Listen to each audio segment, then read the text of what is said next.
Hello दोस्तों, मैं दीपक मौर्य आप सभी का अपने यूट्यूब चैनल में एक बार पुनः स्वागत करता हूं। दोस्तों, आज की वीडियो में जो है हम लोग क्या करेंगे, एक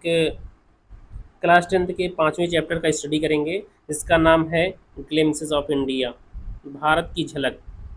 और इस चैप्टर में हमारे पास पार्ट करके हमारे पास देखिए 3 पार्ट इसमें दिया गया है। और जो हमारा पहला चैप्टर है वो है अवेकर फ्रॉम गोवा। पहला पार्ट जो है अवेकर फ्रॉम गोवा,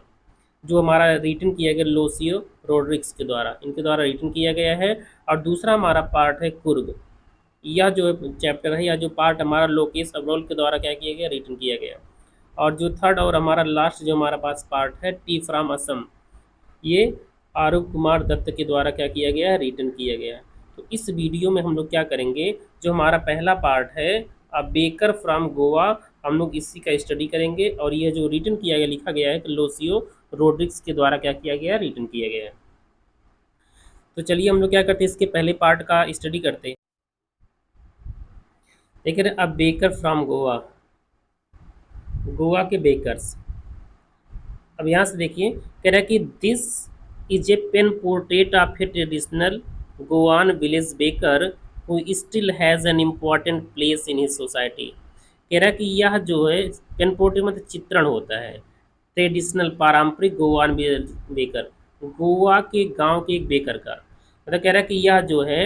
एक पारंपरिक गोवा के गांव के बेकर का चित्रण है, वो still has an important place in his society, जिसका उसके समाज में अब भी एक महत्वपूर्ण स्थान है। कह रहे कि are elders are often heard reminiscing nostalgically about those good old Portuguese days, the Portuguese and their famous loaves of bread. कह रहा कि अपने से बड़ों को प्रायः हम लोग क्या करते हैं, प्रायः जो है रिमेंसिंग नॉस्टैल्जिकली मतलब प्रायः याद करते हुए सुनते हैं about those good old Portuguese days, पुर्तगालियों के उन अच्छे पुराने दिनों को, द पोर्तुगीज पुर्तगालियों लोगों को, and their famous loaves of bread, और उनकी जो प्रसिद्ध वहाँ पे ब्रेड होती थी जिसे हम डबल रोटी या पाव रोटी कहते थे, उसके बारे में प्रायः याद करते हुए सुनते हैं। क्या करें कि हम अपने से बड़े लोगों को प्रायः उन अच्छे पुर्तगाली दिनों को याद करते हुए सुनते हैं तथा पुर्तगालियों को याद करते हुए सुनते हैं। और उनकी प्रसिद्ध जो ब्रेड होती थी या डबल रोटी होती थी उसके बारे में बात करते हुए प्रायः हम लोग क्या करते हैं, अपने से बड़ों को सुनते रहते हैं। कह रहा कि those eaters of loaves might have vanished, शायद रोटियों को या पाव रोटियों को खाने वाले शायद समाप्त हो गए हों, but the makers are still there, लेकिन बनाने वाले अब भी वहाँ पे हैं। कह रहा है we still have amongst us the mixtures the moulders and those who bake the loaves. कह रहा है कि we still have amongst us, अब भी हमारे बीच में द मिक्सचर, कुछ मिक्सर लोग हैं, द मोल्डर्स सांचे वाले लोग हैं, एंड दोज और वे लोग हैं हु बेक द लोव्स जो पावरोटियों को सेकते हैं। आज भी हमारे समाज में मिक्सचर लोग हैं, सांचे वाले लोग हैं, और जो रोटियों को सेकते थे वो सब वहाँ पे हैं। कह रहे कि those old age time tested furnace, कह रहे those way age old time tested मतलब होता है कि समय की कसौटी पर परखी हुई जो भट्टियां हैं स्टिल एग्जिस्ट, वो अब भी विद्यमान है। कह रहे कि the fire in the furnaces has not yet been extinguished, जो उन भट्टियों की आग है वो अभी तक बुझी नहीं है। आगे देखिए, कह रहे कि द थर्ड एंड जिंगल, क्या कह रहे हैं कि the third and jingle, third means होता है खनक, जिंगल मीन्स झनकार, of the traditional bakers bamboo, मतलब पारंपरिक बेकर के जो बांस की खनक और झनकार है, वो क्या कह रहे हैं कि heralding his arrival in the morning, जो कह रहे हैं कि हेराल्डिंग हिज अराइवल, उसके आने की घोषणा करते हैं सुबह में। और कह रहे हैं कि can still be heard in some places, उसे अब भी जो है कई स्थानों पर सुना जा सकता है। कहना कि जो एक पारंपरिक हमारे बेकर्स होते हैं, जो उनकी बम्पू की खनक और झनकार होती है और सुबह में जो उनके आने की घोषणा करते हैं, उसे अब भी हम कई स्थानों पे सुन सकते हैं। कह रहे may be the father is not life, शायद उनके पिता जीवित ना हो, but the son still carries on the family profession, लेकिन जो उनके पुत्र लोग हैं अब भी उनके पारिवारिक व्यवसाय को जारी रखे हुए हैं। कह रहे कि these bakers are even today known as pader in Goa, these bakers, ये जो बेकर हैं आर इवन टुडे, आज भी known as pader in Goa, Goa में अभी एक पेडर के रूप में जाने जाते हैं। कह रहे कि ये जो बेकर हैं आज भी गोवा में पेडर के रूप में जाने जाते हैं। आगे देखिए, कह रहे कि during our childhood in Goa, Goa में हमारे बचपन के दौरान या बचपन के समय, the baker used to be our friend, जो बेकर होते थे हमारे दोस्त हुआ करते थे, कंपेनियन साथी हुआ करते थे, एंड गाइड और हमारे मार्गदर्शक भी हुआ करते थे। He used to come at least twice a day, he used to come वे आया करते थे एट लीस्ट ट्वाइस डे, दिन में वो कम से कम 2 बार आया करते थे, वंस एक बार come, when he set out in the morning, जब ये सुबह में निकलते थे, ऑन इज सेलिंग राउंड, मतलब होता है अपने बिक्री के लिए, जब वो चक्कर लगाने के लिए सुबह में निकलते थे तब आते थे, एंड देन अगेन, और पुनः वापस आते थे कब, व्हेन ही रिटर्न,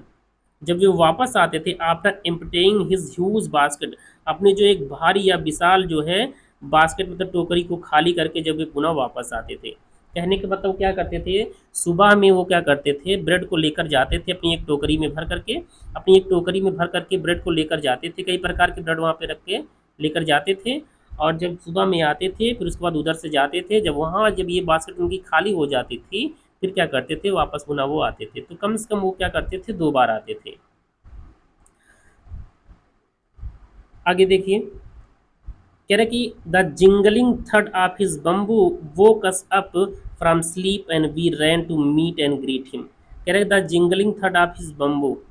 जो उनके बांस की जो झनकार की जो आवाज़ होती थी, woke us up from the sleep, हमें नींद से जगा देती थी, and we ran to meet and greet him, और हम उसकी तरफ दौड़ते, एंड वी रैन और हम दौड़ते थे, to meet and greet him, उससे मिलने के लिए और उसका अभिवादन करने के लिए उसकी तरफ दौड़ते थे।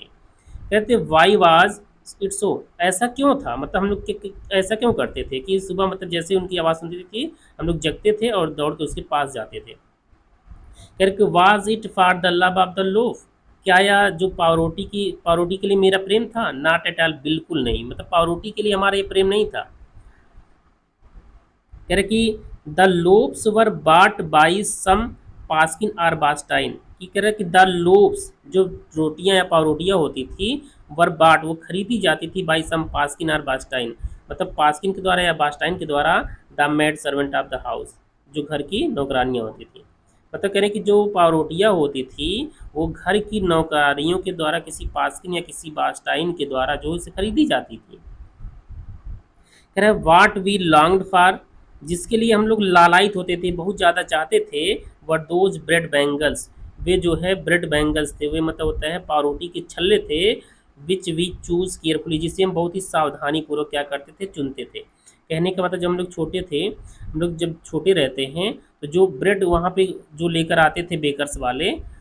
जो इस प्रकार के जो ब्रेड लेकर आते थे उससे जो खरीदा जाता था वो जो हमारे घर की नौकरानियाँ होती थी उनके द्वारा खरीदा जाता था। लेकिन जो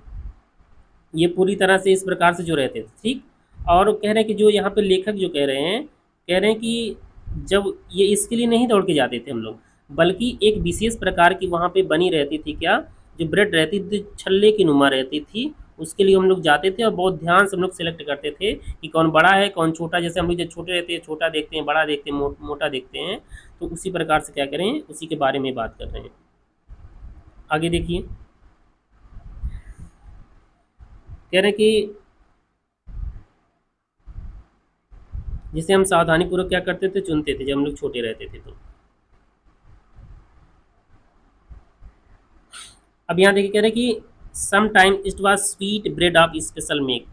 मतलब कभी कभी जो होता था ये विशेष प्रकार की बनी हुई स्वीट ब्रेड होती थी, मतलब मीठी ब्रेड होती थी। कह रहे कि the baker made his musical entry on the scene with the झंग झंग sound of his specially made bamboo staff. कह रहा कि the baker made his musical entry, जो बेकर होता था वो अपना संगीत में प्रवेश लेता था इन द सीन, दृश्य में, जो बेकर होता था वह दृश्य में अपना संगीत में प्रवेश लेता था अपने, कह रहा कि स्पेशली मेड बम्बू, मतलब तब बांस की बनी हुई विशेष प्रकार की जो छड़ी होती थी, जो डंडा होता था, उसकी झंग झंग की आवाज़ के साथ वह संगीत में क्या करता था, प्रवेश लेता था। कह रहा था कि one hand supported to basket, एक हाथ से जो है अपने बास्केट को संभालता था ऑन हिज हेड, अपने सिर पे, मतलब एक हाथ से वह अपने सिर पे रखी हुई टोकरी को संभालता था, and the other bang the bamboo on the ground, और दूसरे हाथ से वो क्या करता था, उस छड़ी को, जो इस विशेष प्रकार का डंडा होता था, उसे ग्राउंड पर क्या करता, बैंग मतलब तेजी तेजी से पीटता था। जब वो वहाँ पे पीटता था तब जाके झंग झंग की आवाज़ आती थी। कहते he would greet the lady of the house with good morning, वह घर की औरतों को जो है अभिवादन करता था, क्या क्या कि गुड मॉर्निंग कह के अभिवादन करता था। And then place is basket on the vertical bamboo, कह रहे कि देन प्लेस इज बास्केट, तब वो अपनी टोकरी को रख लेता था ऑन द वर्टिकल बम्बू, मतलब होता है ऊर्ध्वाधर रखे हुए बम्बू पर रख लेता था। कहने का मतलब जब वो बम्बू लेकर, जो स्टिक लेकर वो चलता था, तो क्या करता था, जैसे यहाँ जब वो खड़ा हो जाता था तो यहाँ पे जैसे यहाँ खड़ा करके वहाँ पे क्या करता था, बास्केट रख दे, थोड़ा सा उसे आराम मिल जाता था। ठीक, तो यही कहना कि वर्टिकली रूप से वो वहाँ पे क्या कर देते थे, रख देते थे। कह रहा कि we kids would be pushed aside with a mild rebuke and the loaves would be delivered to the servant. कह रहे हम लोग जब जाते थे, कह रहे वी किड्स जो हम बच्चे होते थे, वुड बी पुश्ड असाइड, हमें एक तरफ मतलब धक्का दे दिया जाता था, विद ए माइल्ड रिब्यूक थोड़ा सा डांट करके, एंड द लोब्स और जो पावरोटियाँ होती थी, would be deliver to the servant, वो नौकरों को दे दी जाती थी। जब मतलब जब नौकर पावरोटी या डबल रोटी लेने के लिए जाते थे तो उनके साथ में हम भी जाते थे, लेकिन हमें थोड़ा सा डांट करके एक तरफ कर दिया जाता था, और जो पावरोटियाँ होती थी उसे किसे दे दिया जाता था, नौकरों को दे दिया जाता था। कह रहे but we would not give up, लेकिन हम हिम्मत नहीं हारते थे। कह रहे कि we would climb a bench, या तो हम एक बेंच पे चढ़ जाते थे, अरे पैरापेट, पैरापेट का मतलब होता है रेलिंग वोलिंग जो होती है हमारे घरों की, तो हम रेलिंग पे चढ़ जाते थे, and peep into the basket somehow, और किसी तरह से हम लोग क्या करते थे, बास्केट मतलब उस टोकरी में झांकते थे उसमें क्या है, जबकि हम लोग जानते थे कि वहाँ पे क्या है, फिर भी हम लोग क्या करते थे, वहाँ पे झांकते रहते थे। कह रहा कि I can still recall the typical fragrance of those लोग, कह रहा कि आई कैन स्टिल रिकॉल, मैं अब भी याद कर सकता हूँ उस उस डबल रोटी के जो विशेष वहाँ पे खुशबू होती थी, मैं उसको अब भी याद कर सकता हूँ। कह रहा कि लोब्स फॉर द एल्डर्स, जो पावरोटियाँ डबल रोटियाँ होती थी बड़ों के लिए होती थी, एंड द बैंगल्स, और जो छल्ले होते फॉर चिल्ड्रन, और जो छल्ले नुमा पावरोटियाँ होती थी वो बच्चों के लिए होती थी। कह रहे कि then we did not even care to brush, कह रहे देन तब we did not even care to brush our teeth, तब हम अपने दांतों को ब्रश करना भी ध्यान में नहीं रखते थे, और वॉश आवर माउथ प्रॉपरली, अथवा हम अपने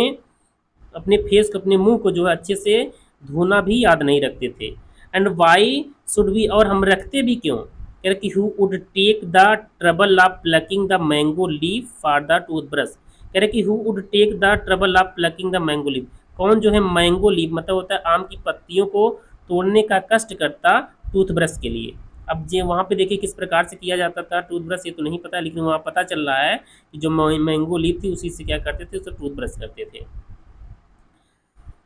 अब यहाँ कह रहे कि and why was it necessary at all, और ये आखिर यह जरूरी भी क्यों था। कह रहे कि the tiger never brushed his teeth, जो टाइगर जो चीते होते हैं वो अपने दांत को कभी ब्रश नहीं करते, उसे साफ कभी नहीं करते हैं। कह रहे कि hot tea could wash and clean up everything so nicely after all, कह रहे कि आखिर जो गर्म चाय होती है, wash and clean everything so nicely, क्या करती, आखिरकार जो गर्म चाय होती है वह सब कुछ अच्छे से साफ कर देती, मतलब धो देती है और अच्छे से साफ कर देती है। क्या करें कि जब हम गर्म चाय पीते हैं तो हमारे मतलब कुछ भी अगर दिक्कत रहेगी फेस में, हमारे मुंह में, वो सब उसी में क्या हो जाएगा, साफ हो जाएगा। आगे तो कह रहे कि marriage gifts are meaningless without the sweet bread known as the bol. अब यहाँ देखिए इंपॉर्टेंस बता रहे हैं, मतलब ब्रेड कितना इंपॉर्टेंट है ना, कि मैरिज गिफ्ट जो शादियों में दिए गए उपहार होते थे यार, मीनिंगलेस, वो किसी काम के नहीं होते थे, मतलब बेकार होते थे, कोई अर्थ के नहीं या अर्थहीन होते थे।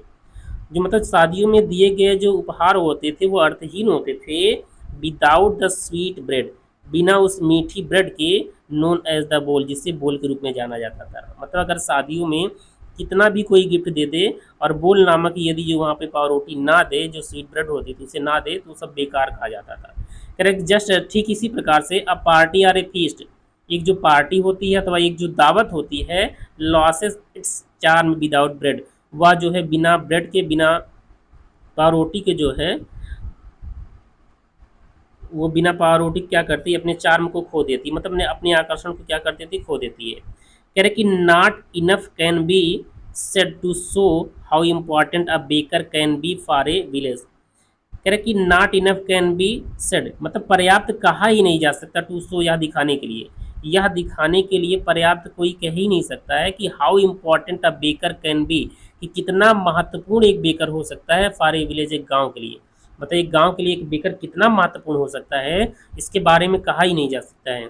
कह रहे the lady of the house must prepare sandwiches on the occasions of her daughter's engagement. कह रहा कि जो घर की औरतें होती हैं वो जो है अपने पुत्री के इंगेजमेंट जो उनकी सगाई होती है इसके अवसर पर वो सैंडविच जो है एकदम अवश्य बनाती है, और सैंडविच बनाने के लिए पावरोटी की आवश्यकता होती है। कह रहे कि केक्स एंड बोलिनहास, बोलिनहास भी एक प्रकार से देखिए यहाँ पे डबल रोटी या पावरोटी है। कह रहा cakes and bolinhas are a must for Christmas, जो केक होता है और जो बोलिनहास पावरोटी होती है वो क्रिसमस के लिए बहुत ज़्यादा ज़रूरी होती है as well as other festival, और इसके साथ ही दूसरे त्योहारों पर भी ये दोनों जरूरी होती हैं। कह रहे दस इस प्रकार से the presence of the baker's furnace in the village, इस प्रकार से एक गांव में एक बेकर्स की जो भट्टी होती है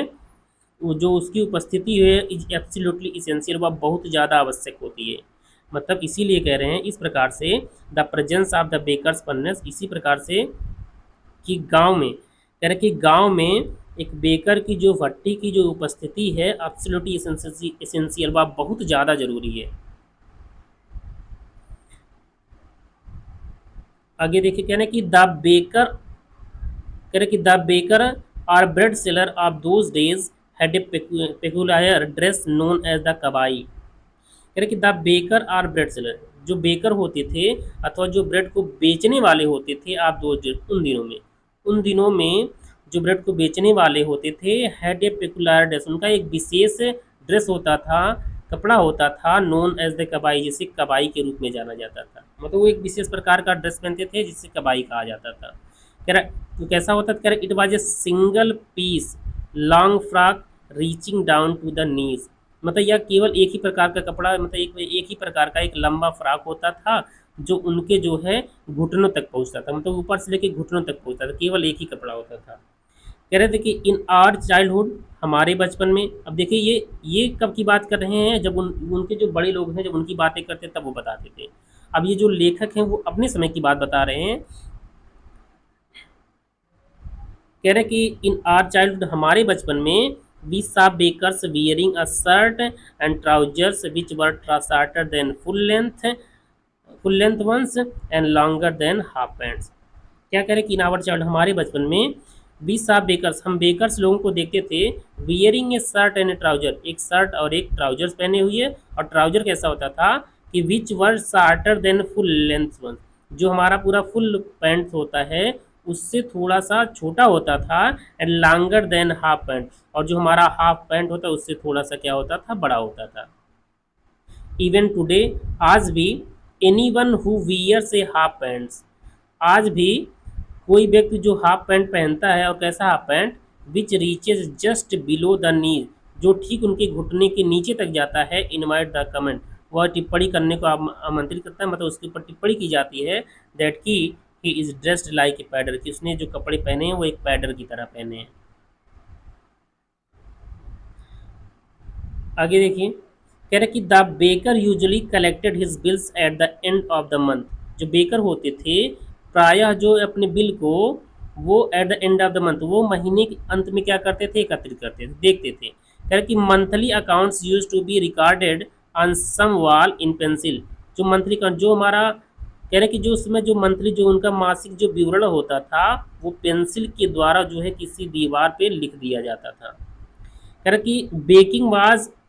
indeed a profitable profession in the old age, पुराने समय में जो बेकिंग होता था, जो बेकरी वाला काम होता था, वास्तव में एक लाभदायक व्यवसाय होता था। The baker and his family never starve, जो बेकर होते थे और जो उनके परिवार होता था कभी वो भूखे नहीं मरते थे, कभी भूखे नहीं रहते थे। He his family and his servant, way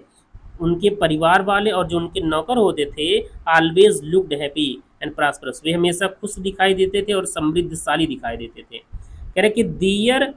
plump physique was an open testimony to this, कह रहे टेस्टिमोनी, कह रहे कि दियर प्लम सॉरी कह रहे कि दियर प्लम्प फिजिक, जो उनका हष्ट पुष्ट शरीर होता था जिसका जिससे पेट उट निकला रहता था, कह रहे कि was an open testimony to this, वह इस प्रकार का एक ओपन यहाँ पे प्रमाण था, वो एक प्रकार से खुला प्रमाण देता था। जैसे पहले के समय में ये होता था कि जो व्यक्ति थोड़ा हष्ट पुष्ट होता था वहाँ पे ये पता चलता था कि वो बहुत ही समृद्धशाली और खुश है। कह रहे कि इवन टुडे, आज भी, any person with a jackfruit like physical appearance is easily compare to a baker. कह रहे हैं कि इवन टुडे, आज भी, any person with a jackfruit like physical appearance, मतलब आज भी कोई व्यक्ति जिसकी फिजिकल अपीयरेंस मतलब जो देखने में कटहल के जैसा होता है, is easily compare to be baker, तो उसकी जो तुलना जो है किससे की जाती है, एक बेकर से की जाती है। मतलब उस समय में जब कोई बेकर होते थे, जब उनका पेट उट निकला रहता था, तो उसमें हम लोग मानते थे कि वो क्या है, वो बहुत ज़्यादा खुश हैं, वो बहुत ज़्यादा क्या है, खुश है, वो समृद्धशाली है, उनको खाना पीना अच्छे से मिल रहा है। लेकिन आज के समय में ऐसा नहीं है। तो आई होप कि आप लोगों को यह जो पूरा वीडियो अच्छे से समझ में आया होगा। यदि आप लोगों को कोई दिक्कत है तो प्लीज़ आप लोग क्या कीजिएगा, उसे कमेंट में बताने का कष्ट कीजिएगा, मैं उसे दूर करने का प्रयास करूँगा। अब कृपया इस वीडियो को जितना हो सके उतना शेयर कीजिए। Thanks for watching. Bye bye, take care.